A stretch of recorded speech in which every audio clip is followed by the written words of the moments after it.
कुछ नहीं, गुरुदेव द्वारा लिखित पुस्तक देव संस्कृति, त्याग और बलिदान की संस्कृति। एक बार गायत्री मंत्र। ओम भूर्भुवः स्वः तत्सवितुर्वरेण्यं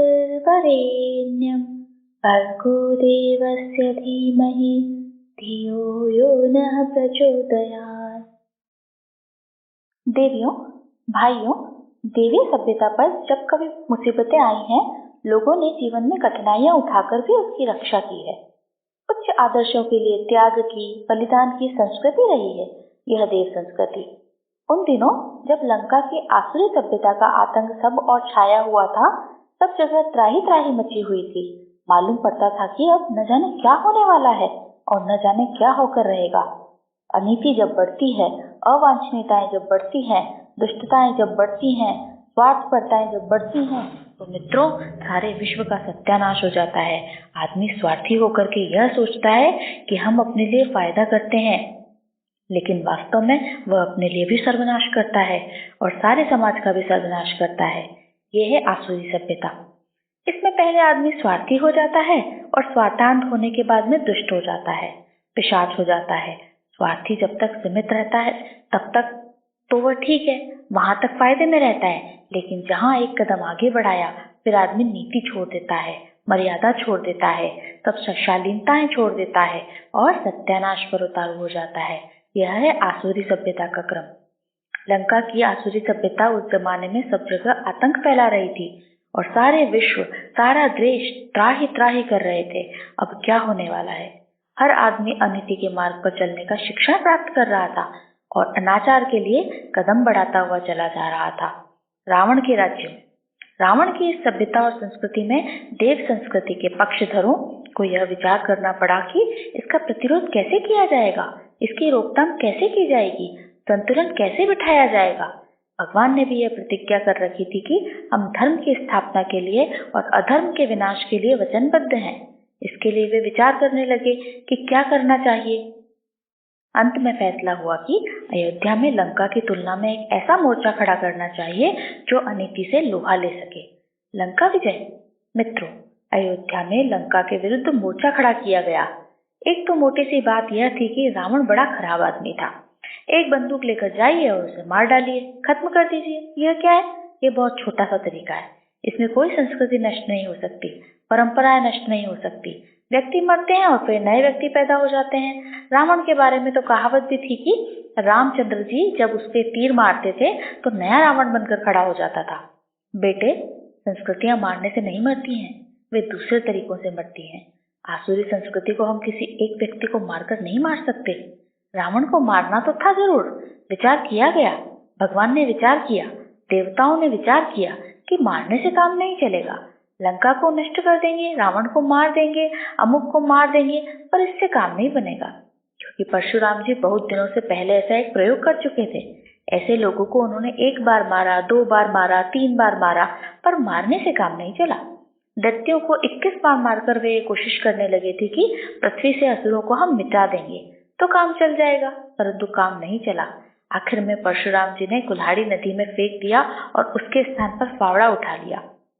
फावड़ा उठाया और नए नए उद्यान लगाने लगे, बगीचे लगाने लगे। उनकी हार और पराजय ने स्वीकार किया कि कुल्हाड़ी के द्वारा हम वह कार्य नहीं कर सकते कि राक्षसों और असुरों को मारकर दुनिया खाली कर दें। इसके लिए एक और काम करना पड़ेगा, हमको हरियाली लगानी पड़ेगी, उगानी पड़ेगी। यही फैसला अयोध्या के संबंध में हुआ। देव संस्कृति का उदय। अयोध्या में देव संस्कृति का उदय आरंभ हो गया। आसुरी संस्कृति से मुकाबला करने वाली देव संस्कृति। देव संस्कृति का उदय कैसे हुआ? वास्तव में अयोध्या में लंका के विरुद्ध मोर्चाबंदी शुरू हो गई थी। कैसे हुई थी?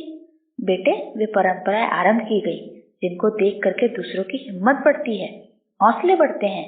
हौसले बढ़ाने के लिए बेटे व्याख्यान एक तरीका तो है और हम काम में भी लाते हैं, लेकिन वह प्रारंभिक तरीका है। उपदेश करना और शिक्षण करना ये भी ठीक है, प्रारंभिक जानकारी के लिए यह भी अच्छा है, लेकिन उपदेश करने से, व्याख्यान देने से प्रेरणाएं नहीं मिलती, दिशाएं नहीं मिलती, आवेश नहीं आते, उत्साह नहीं बढ़ते, जीवन नहीं आते, जोश नहीं आते। तो सत्संग से गुरुजी? नहीं बेटे, सत्संग से भी नहीं। और कलम से? कलम से तो आप बहुत अच्छा लिखते हैं, बेटे हम अभी और अच्छा लिखेंगे। पर अगर आपका ये ख्याल है कि कलम से लिख करके आप अपना काम चला सकते हैं, तो अगर ऐसी बात रही होती तो अब तक संपन्न लोगों ने यह काम जो दुनिया चाहती है बना सकते थे। अखबार प्रतिदिन लाखों की संख्या में छपते हैं। जापान, शिकागो में एक एक अखबार करीब 50-50 लाख रोज छपता है। अपने हिंदुस्तान में सबको मिलाकर 50 लाख तादाद होगी। एक ही अखबार जब इतना छपता है तो इतने आदमियों तक विचार एक ही दिन में पहुंच जाते होंगे। हाँ बेटे, 50 लाख आदमियों तक अखबार के विचार एक ही दिन में पहुंच जाते हैं। लेकिन अगर कलम की दृष्टि से और छापे खाने की दृष्टि से लोगों का विचार परिवर्तन संभव रहा होता तो वह हमने कब का कर लिया होता। और गुरुजी, वाणी के द्वारा संभव रहा होता तो बेटे रेडियो स्टेशन जिनके पास है उनको वाणी के द्वारा व्याख्यान करने की जरूरत नहीं थी। दिल्ली से लेकर और कितने रेडियो स्टेशन है, वहीं पर एक एक आदमी आराम से बिठा दिया गया होता और एक एक स्पीच झाड़नी शुरू कर दी होती तो सारे के सारे देश के लोगों तक आवाज पहुंच सकती थी और उससे आसुरी सभ्यता का, अनाचार का, अनावश्यक परिस्थितियों का निवारण कर सकना संभव रहा होता। क्या ऐसा संभव हो सकता है? नहीं, ऐसा संभव नहीं हो सकता। स्वे आचरणे शिक्षते। इसलिए मित्रों, देवताओं को क्या करना पड़ा कि अयोध्या से देवी सभ्यता की शुरुआत करनी पड़ी। कैसे शुरुआत करनी पड़ी? वहां जो आदमी छोटे से खानदान में थे उन्होंने कहा कि हम अपने नमूने पेश करेंगे कि लोगों के सामने देवी सभ्यता कैसी हो सकती है और हम इस सभ्यता का विकास क्यों करना चाहते हैं। देवी सभ्यता के पीछे क्या परिणाम निकल सकते हैं, यह साबित करने के लिए दशरथ के कुटुंब ने, परिवार ने उसी तरह के नमूने पेश करने शुरू कर दिए जैसे कि लंका वालों ने किए थे। उन्होंने क्या पेश किए? बेटे, सबके सब एक दिन इकट्ठा हो गए और फैसला करने लगे कि हम बड़े काम करके दिखाएंगे ताकि दुनिया समझे कि देवी सभ्यता क्या हो सकती है और देवी सभ्यता का अनुकरण करने के लिए जोश और जीवट कैसे उत्पन्न किया जा सकता है। विश्वामित्र जी ने वहां से शुरुआत की और राजा दशरथ से कहा कि आप अपने बच्चे हमारे हवाले कर दीजिए। उन्होंने कहा कि बच्चे तो हम आपको हमारे जान से भी प्यारे हैं हमको।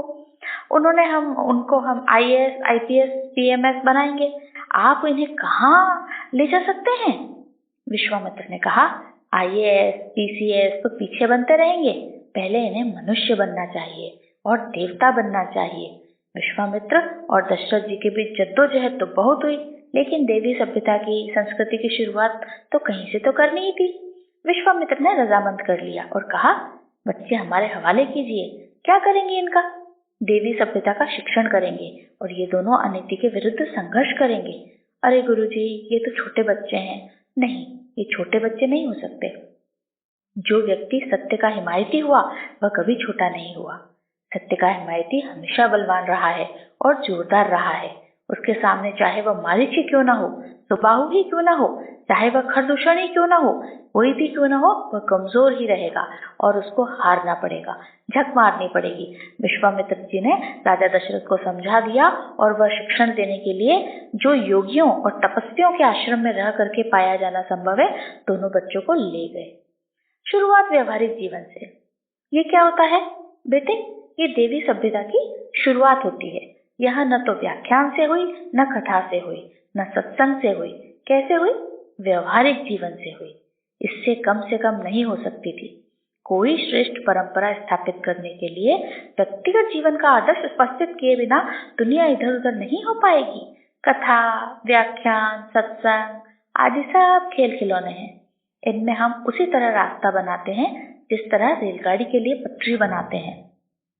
लेखनी के द्वारा, वाणी के द्वारा, प्रचार माध्यमों के द्वारा, जनसाधारण के शिक्षा के द्वारा, सत्संगों के द्वारा, कथाओं के द्वारा हम रेलगाड़ी की पटरी बनाते हैं बस। फिर रेलगाड़ी कहाँ से चलेगी? रेलगाड़ी तो बेटे अपने व्यक्तिगत आदर्श उपस्थित करने से पैदा होती है, इससे कम में हो ही नहीं सकती। इस तरह उन्होंने पटरी बनाई और वहीं से शुरुआत हुई। पीछे सबने फैसला लिया कि इस देवी संस्कृति, देवी सभ्यता का स्वरूप क्या हो सकता है, उसको बताने के लिए एक से बढ़िया त्याग और बलिदान करेंगे। सारी की सारी उस कमेटी ने फैसला लिया कि हम दुनिया को बताते हैं कि राम राज्य कैसा हो सकता है। तो राम राज्य कैसे आया? मित्रों, राम राज्य का बीज अयोध्या में बोया गया और वह भी एक छोटे से खानदान में। कैसे बो दिया गया? बेटे ऐसे बो दिया गया कि थोड़े से आदमी थे, लेकिन वे एक से बढ़िया एक त्याग करने पर उतारू हो गए। रामचंद्र जी ने कहा कि राजगद्दी क्या होती है, इससे तो वनवास बेहतरीन है।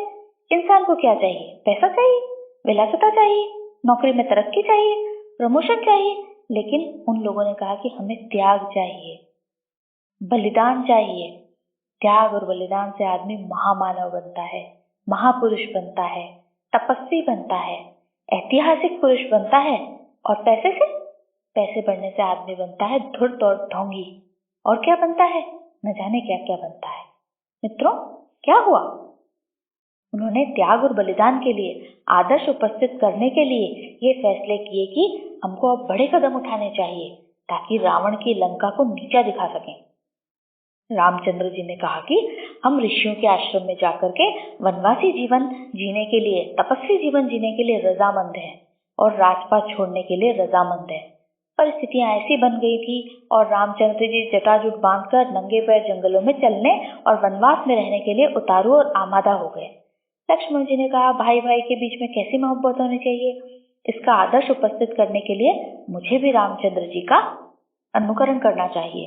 वह औरंगजेब वाला अनुकरण नहीं था जिसने बाप को कैद कर लिया था और भाइयों को मार डाला था। वह नहीं बेटे, दूसरा वाला आदर्श। उसके लिए क्या करना पड़ेगा?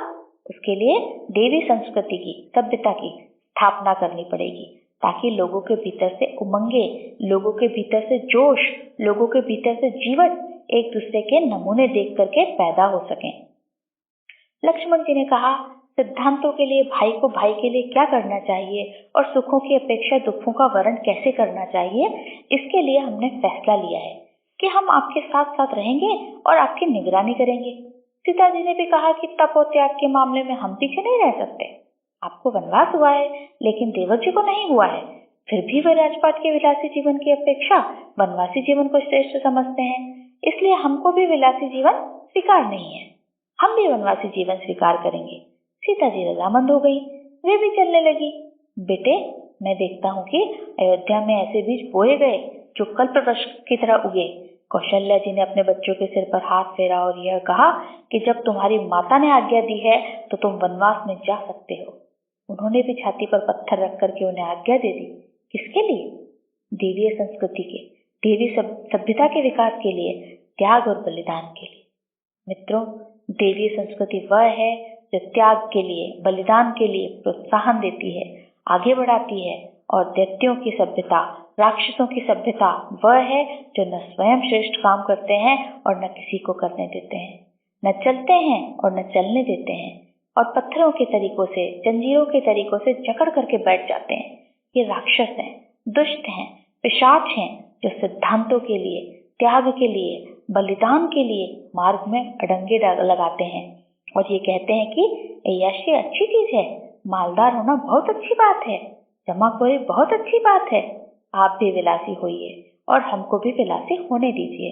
मित्रों, ये हमारे खानदान वाले नहीं हैं, ये हमारे दुश्मन हैं। मित्रों, कौशल्या जी ने कहा कि आप वनवास में जा सकते हैं, हम आपको आज्ञा देते हैं, आप खुशी खुशी जाएं। इस मामले में कोई भी पीछे नहीं रहा। सुमित्रा ने अपने बेटे लक्ष्मण से कहा कि बेटे, अगर तुम्हारे बड़े भाई वनवास जा रहे हैं तो मैं त्याग के रास्ते पर, बलिदान के रास्ते पर चलने से तुम्हें नहीं रोक सकती। सुमित्रा ने कहा, जो मैं पियो से राम वन जाहि, अवध तुम्हार काज कुछ नाहि। अयोध्या में तुम्हारा काम नहीं है, यहाँ के विलासी जीवन में, अय्याशी के जीवन में तुम्हारा कोई काम नहीं है। माँ ने छाती पर पत्थर रख करके सिर पर हाथ फिराया, आशीर्वाद दिया और कहा कि तुम जाओ वनवास। न केवल माँ ने वरन उनकी पत्नी उर्मिला ने भी कहा कि ठीक है, आप श्रेष्ठ काम के लिए जा रहे हैं तो मैं ऐसी घटिया नहीं हूँ जो आपके भावी जीवन को रोक सकूं। आप 14 वर्ष के लिए वनवास जाइए, आप 14 वर्ष ब्रह्मचर्य से रह सकते हैं, मैं भी ब्रह्मचर्य से रह सकती हूँ। आप एक आदर्श स्थापित करने के लिए चल पड़िए। बेटे, ये क्या हो गया? सभ्यता की शुरुआत हो गई। ये कौन सी सभ्यता थी? ये देवीय सभ्यता थी जिसने राक्षसों को परास्त किया। तो क्या रामचंद्र जी ने रावण को मार डाला था? बेटे, रावण को मारने पर से कोई परास्त नहीं हो सकता था, नए आदमी फिर से पैदा हो सकते थे। युद्धों के नतीजे हमने देख लिए हैं। पहला वर्ल्ड वॉर जब पैदा हुआ था तो उसने पेट में उसी दिन दूसरे युद्ध का बीजारोपण हो गया था। उससे दूसरा वाला जो राक्षस निकला वह पहले से भी ज्यादा भयंकर था, और जब सेकेंड वर्ल्ड वॉर हुआ तो उसने भी बहुत बड़ा विनाश किया। और लोगों ने कहा कि जो भी बुरे आदमी हैं, दुश्मन हैं, उन सबको हम मार डालेंगे और सबकी हत्या कर देंगे। हम तोप चलाएंगे, बम चलाएंगे और सफाया कर देंगे। मित्रों, हम देखते हैं कि सेकेंड वर्ल्ड वॉर अभी खत्म नहीं हुआ है।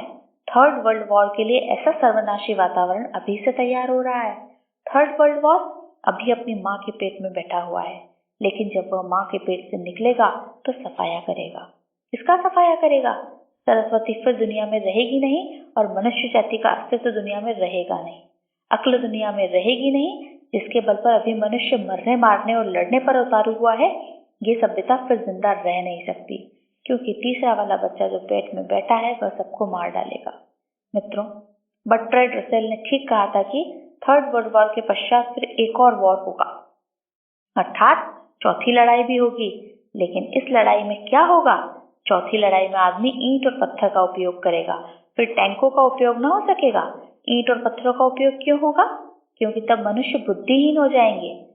तब जो कुछ प्राणी बचेंगे वे इतने बेअक्ल, इतने साधनहीन और इतने असहाय हो जाएंगे कि ढीला फेंकने के अलावा लाठी चलाने लायक भी नहीं रह जाएंगे।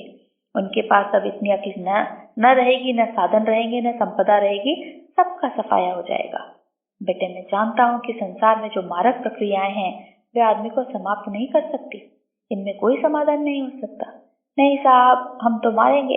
अच्छा है, मारिए। मैं तो हिमायती हूँ मारने का, क्योंकि मारक तत्वों की कभी जरूरत भी नहीं पड़ सकती। मैं तो यह नहीं कह सकता कि जरूरत नहीं है और कभी होगी नहीं। कभी जरूरत हो भी सकती है, लेकिन ज्यादा जरूरत नहीं। दानवी सभ्यता, जिसने कि हमारे सारे के सारे मानव समाज को बुरी तरीके से जकड़ रखा है, इसको मारने के लिए वो तत्व काफी नहीं है जिनको राजनीति वाले हथियारों के रूप में प्रयोग करना चाहते हैं। और हम किस तरीके से प्रयोग करना चाहते हैं? हम संघर्ष के द्वारा करना चाहते हैं, घिराव के द्वारा करना चाहते हैं, सत्याग्रह के द्वारा लड़ना चाहते हैं। क्या इससे ये दूर हो जाएंगे? नहीं, इससे ये दूर नहीं हो सकते। फिर कैसे दूर हो सकते हैं? मित्रों, दैत्यों को मारने के लिए देवता का पैदा होना आवश्यक है। दैत्य को दैत्य भी मार सकता है। 2 राक्षस थे, दोनों आपस में लड़ मरे तो सही दोनों, लेकिन दोनों के मरने के बाद फिर नए राक्षस पैदा हो गए, नई फौज तैयार हो गई। दैत्यों को मारने के लिए देवताओं की जरूरत हुई। अयोध्या में देवता पैदा किया गया। देवता कैसे पैदा किया? बेटे, देव परंपराएं पैदा की। देव परंपरा का नाम है देवता। छोटे से कुटुंब ने लोगों के सामने नमूने प्रस्तुत किए, सिद्धांतों के लिए, आदर्शों के लिए, लोकहित के लिए। दूसरे लोग कहते रहे, इसमें हमारा कोई लाभ नहीं है। राक्षसों ने हमारे ऊपर हमला किया है, रावण ने हमको कोई नुकसान नहीं पहुंचाया है। लेकिन अयोध्या वासियों ने कहा कि हम देवी सभ्यता की स्थापना के लिए अपने क्रियाकलाप करते हैं और अपनी लीलाएं करते हैं। इसका परिणाम क्या हुआ? बेटे, परिणाम यह हुआ कि देवी संस्कृति, देवी सभ्यता पनपने लगी, बढ़ने लगी। कैसे बढ़ी? आपने देखा नहीं? वानरों ने, रीछों ने ये कहा, अगर मनुष्य देवी सभ्यता को जीवन में ढाल सकते हैं तो हमको भी ऐसा जीवन डालने में क्या आपत्ति हो सकती है? और हम भी ऐसा जीवन डालने में क्यों पीछे रहेंगे? रीछ, वानर अपनी जान हथेली पर रखकर तैयार हो गए। देवी सभ्यता क्या होती है? क्या वह मिठाई खाती है, महल बनाती है? नहीं बेटे, ऐसी नहीं होती है देवी सभ्यता। देवी सभ्यता ऐसी होती है जिसमें एक ही वृत्ति रहती है कि हम देंगे। देने के लिए वह अपना समय खर्च करती है, श्रम खर्च करती है, साधन खर्च करती है और अपनी अक्ल खर्च करती है, और बदले में मुसीबतें उठाने के लिए तैयार रहती है। यही है देवी सभ्यता। देवी सभ्यता का एक ही स्वरूप है कि हम व्यक्तिगत जीवन में कठिनाइयां उठाएं। किसके लिए? सारे समाज के लिए, धर्म के लिए और संस्कृति के लिए। हम इनके संवर्धन के लिए कष्ट उठाएं और इन्हें आगे बढ़ाएं। देवी सभ्यता इसी का नाम है, बस न इससे कम न इससे ज्यादा। देवताओं का स्वरूप यही है। देवता वे नहीं जो अय्याशी करते हैं, मौज उड़ाते रहते हैं, कल्पवृक्ष के नीचे बैठे रहते हैं। देवता उन लोगों के नाम हैं जो जीवन भर लोगों के लिए कठिनाइयां उठाते हैं। इंद्र देवता होता है। देवता कौन सा होता है? बेटे, बादल समुद्र में से पानी ढो ढो करके मुश्किलों से लाते हैं। वे कितनी मुश्किल और कितना कष्ट उठाते हैं, और हमें बिना जानकारी दिए हमारे धन्यवाद की अपेक्षा किए बिना चुपचाप हमारे खेतों में पानी बरसा जाते हैं। ये देवता है। मित्रों, वानर और रीछ किससे प्रेरित हुए? अयोध्या वाले से प्रेरित हुए। उनसे प्रेरित होकर उन्होंने कहा कि देव सेना में हम भी भर्ती होते हैं और देवत्व के संरक्षण के लिए हम भी कदम बढ़ाते हैं। ये चल पड़े। क्या नतीजा हुआ ज्यादा विस्तार से नहीं बताना चाहता हूँ, किंतु इसका छोटा सा स्वरूप झांकी बनाकर आपको बता सकता हूँ। जब मनुष्य जाति के लिए मुसीबतें आई हों, भविष्य के लिए आशंका आई हो कि हमारा भविष्य अंधकारमय होने वाला है, जैसा कि आज हमको दिखाई पड़ता है, तो क्या करना पड़ेगा? उपाय एक ही है, दूसरा कोई उपाय नहीं। अब हमको इस देवी सभ्यता का ढांचा खड़ा करना पड़ेगा, नमूना खड़ा करना पड़ेगा। नहीं साहब, हम राक्षस को मारेंगे। अरे बेटा, वह मरेगा नहीं, हम उसको गालियां देंगे, विरोध करेंगे। बेटे, इससे कुछ बनने बिगड़ने वाला नहीं है। असली विरोध इस बात का है कि हम उसके मुकाबले में ऐसा जबरदस्ती तैयारी करें जिससे प्रेरणा लेकर के, प्रभावित होकर के लोग उसके रास्ते पर चलें। उस पर चलने के लिए आवश्यक है कि आदमी देवी सभ्यता के अनुरूप त्याग और बलिदान करने के लिए तैयार हो जाए। मित्रों, यही था रावण मारने का उपाय।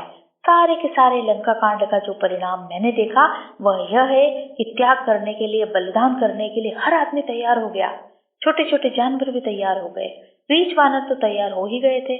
कुछ और पक्षी प्राणी श्रेणी के भी तैयार हो गए।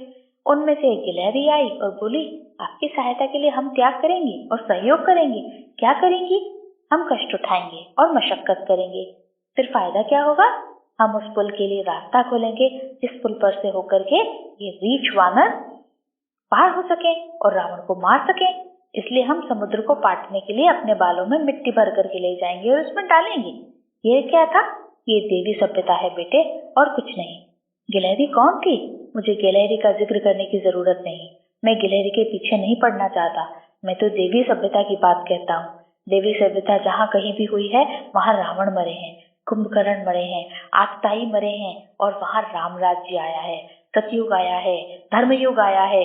अगर लोगों ने गिलहरी के तरीके से अपने नमूने पेश करने की कोशिश की, निस्वार्थ भाव से जनहित के लिए, श्रेष्ठ परंपराओं के संरक्षण के लिए त्याग और बलिदान का जहाँ सवाल आया, वहाँ गिलहरी ने नमूना पेश किया।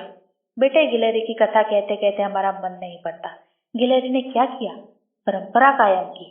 गिलहरी की जरा सी मिट्टी से क्या हो गया? बालू से क्या हो गया? यह तो मैं नहीं जानता, लेकिन यहाँ बालू की नहीं, भावनाओं की बात चल रही है। भावना जरा सी हो, चाहे छोटी हो या बड़ी हो, बड़ी जबरदस्त होती है और दुनिया में बहुत काम करती है। मित्रों, क्या करना पड़ेगा कि जब परंपरा इस तरीके से दिखाई पड़ती हो, तब आप विश्वास करना कि राम राज्य आने ही वाला है। किस तरीके की परंपराएं दिखेंगी तब? जैसे कि छोटे छोटे पखेरुओं ने करके दिखाई।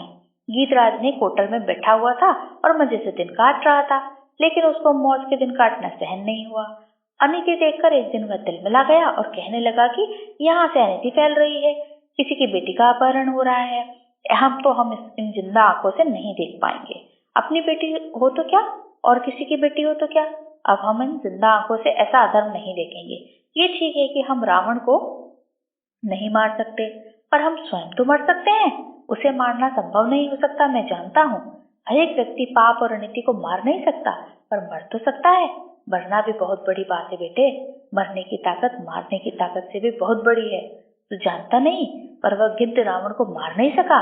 मैं जानता हूँ, पर वह गिद्ध रावण को मार नहीं सका, मैं जानता हूँ, लेकिन उसने स्वयं मरकर वह काम करके दिखाया जो 1000 अंग्रेजों को मार करके भगत सिंह नहीं कर सकते थे, देश में तहलका नहीं मचा सकते थे। अरे गुरुजी, मरने में तो हार होती है, पराजय होती है, मरने में नुकसान होता है, घाटा होता है। नहीं बेटे, किसी नेक मकसद के लिए मरना मारने से भी ज्यादा बहादुरी का काम है। नुकसान करना भी एक बहादुरी का काम हो सकता है मित्रों। पखेरु ने तो नुकसान उठाया और रावण से लड़ने गया। उसने कहा, हमारे जिंदा रहते आप सीता जी पर हमला नहीं कर सकते, सीता जी को नहीं ले जा सकते। रावण ने कहा, आपके पास ताकत कहाँ है, तलवार कहाँ है? गिद्ध ने कहा, नहीं सही, पर हमारे पास जान तो है, और न्याय के लिए, आदर्श के लिए, धर्म के लिए हम मर तो सकते हैं। पखेरु युद्ध के लिए तैयार हो गया। रावण ने उसके पंख काट कर फेंक दिए। तो क्या पखेरु हार गया और रावण जीत गया? नहीं बेटे, पखेरु जीत गया। रामचंद्र जी जब आए तो उन्होंने पखेरु को छाती से लगा लिया, अपने हाथों से उसके पंखों को साफ किया और अपनी आंख के आंसू से उसके जख्मों को धोया। उसने कहा, भगवान, मैंने तीनों लोगों का राज्य पा लिया और सब कुछ पा लिया। मैंने यश पा लिया और आज अमर हो गया। हजारों मनुष्यों को युगों युगों तक प्रेरणा देने के लिए वह एक स्मारक बन गया, प्रकाश स्तंभ बन गया। मित्रों, आदमी हो या कोई पक्षी हो, बुढ़ा हो, बिना पढ़ा हो या साधनहीन हो, तो भी कम से कम उसके भीतर इतनी हिम्मत अवश्य होनी चाहिए कि अनीति का विनाश करने के लिए, लड़ाई लड़ने के लिए सीना तान कर खड़ा हो जाए। बेटे, बड़े बड़े बादशाहों को तो हम बुला सकते हैं, लेकिन उस पखेरु को हम सदैव याद रखेंगे, उसे हम बुला नहीं सकते। उस पखेरु को न बुलाने का मतलब है देव पूजन, अर्थात देवत्व का पूजन। बेटे, भारतीय संस्कृति में देवत्व का पूजन करने की परंपरा है। यही परंपरा सतयुग को लाती है, धर्मयुग को लाती है, मानव जाति के उज्जवल भविष्य को लाती है। कौन सी परंपराएं? जिनको हम देवीय परंपराएं कहते हैं। देवीय परंपराएं क्या होती हैं? तिलक लगाना, माला जपना, गंगा जी नहाना, सत्यनारायण की कथा कहना आदि, क्या यही देवीय परंपराएं हैं? नहीं बेटे, ये तो खेल खिलौने मात्र हैं। मित्रों, क्या करना पड़ेगा? देवीय सभ्यता यह नहीं है। देवी सभ्यता वह है जिसमें त्याग और बलिदान की बात करनी पड़ती है। बेटे, हजारों वर्षों का इतिहास जब हम पढ़ते हैं तो हमको देवीय सभ्यता का यही स्वरूप दिखाई पड़ता है। रामचंद्र जी के बाद श्री कृष्ण जी का नंबर आता है। श्री कृष्ण जी का जीवन चरित्र जैसा कुछ भी आता है, उन्होंने जिन लोगों को साथ लेकर के काम शुरू किया, उन लोगों के नाम थे पांडव। पांडवों में क्या था? देवीय सभ्यता थी। पांडव देवताओं से पैदा हुए थे। मैंने सुना है कि कुंती ने देवताओं का जप पूजन किया और जप पूजन करने के बाद बच्चे पैदा किए थे। मित्रों, देवताओं के बेटों को कैसा होना चाहिए? अगर कोई देवता का बेटा है तो उसके व्यवहार और जीवन में क्या गुण आना चाहिए? इसे हम पांचों पांडवों के जीवन में देख लेते हैं। हमको सबसे अच्छी घटना पांडवों की याद आती है। अज्ञातवास के समय कुंती अपने बच्चों के साथ एक ब्राह्मणी के यहाँ छिप गई थी। उस इलाके में कोई एक राक्षस रहता था, तो वहां के हर घर से एक आदमी प्रतिदिन मारने के लिए बुलाया करता था और उन्हें खा जाता था। नंबर के हिसाब से उस दिन ब्राह्मणी के बच्चे का नंबर आ गया। ब्राह्मणी रोने लगी। उसने कहा, हमारा तो एक ही बालक है और वो भी आज राक्षस के हवाले होने जा रहा है। तो वो वहां बैठी हुई रो रही थी, तो कुंती ने पूछा, बहन क्या बात है? ब्राह्मणी बोली कि हमारे पास एक ही बच्चा है और उसको आज राक्षस के पास जाना पड़ेगा, उसे मरना होगा, अब हम क्या कर सकते हैं? कुंती ने कहा कि आपने अपनी जान जोखिम में डालकर हमको छिपा रखा है, तो हमारा भी तो कुछ कर्तव्य हो जाता है, हम भी तो कुछ करेंगे आपके लिए। उन्होंने कहा, बच्चों तुम 5 हो, एक काम करो, यह जो ब्राह्मणी है इसकी एक ही बालक है, इसने अपनी जान जोखिम में डालकर हमको छिपा कर रखा है, इसलिए क्या करना चाहिए बच्चों? तुम में से एक बच्चे को अपना बलिदान कर देना चाहिए और ब्राह्मणी के बच्चे को बचा लेना चाहिए। बच्चों ने कहा, माता जी इससे बड़ा सौभाग्य हमारा क्या हो सकता है? भीम चले गए और उसे बचा लिया। मित्रों, यह क्या है? यह है देवता का मन। देवता का मन वह होता है कि जब उसके जीवन में कोई त्याग करने, बलिदान करने का मौका आता है तो वो बल्लियां उछलने लगता है। यह होता है देवताओं का दिल। और राक्षसों का दिल कैसा होता है? राक्षसों का, चोरों का, घटिया आदमी का दिल यह है कि जब त्याग का वक्त आता है तो वह थर-थर कांपने लगता है। हर समय जिसकी यही नीयत रहती है कि यह मंत्र जपूंगा, यह तंत्र जपूंगा, यह पूजा करूंगा और इससे पैसा कमाऊंगा, यह औलाद पाऊंगा, धन कमाऊंगा, कामना ही कामना, कामना ही कामना जिसके अंदर भरी हुई है, बेटे यह कोई अध्यात्म नहीं है। ठीक है मित्रों, यह बच्चों का अध्यात्म रहा होगा। मैं ये तो नहीं कहता कि बच्चों को इसकी जरूरत नहीं है। हम मिठाई बांट करके और कोई लोभ देकर के बच्चों को अपने पास बुला लेते हैं, यह भी अध्यात्म का कोई हिस्सा होगा। पर मैं इसको ठूस कहता हूँ, भूसी कहता हूँ। किसकी? अध्यात्म की। भूसी कौन सी? जिससे यह पाया जाता है कि अध्यात्म क्या है। बेटे, यह अध्यात्म का खिलवाड़ है, छिलका है, झूठन का पत्ता है। पत्ते पर मिठाई खा करके लोग उसे फेंक देते हैं और कुत्ते उसे चाटने के लिए टूट पड़ते हैं, चट कर जाते हैं। यह भी हो सकता है प्राप्त करने की दृष्टि से। अध्यात्म को हम भौतिक चीजों को पाने के लिए इस्तेमाल करते हैं, इसलिए बेटे मैं इसको झूठन का पत्ता कहता हूँ। किस आदमी का खाया हुआ पत्ता फेंक दिया गया, दूसरा आदमी कहता है कि हमको भी दे दीजिए। हाँ बेटे, तुझे भी दे देंगे। आज की बात समाप्त। ओम शांति।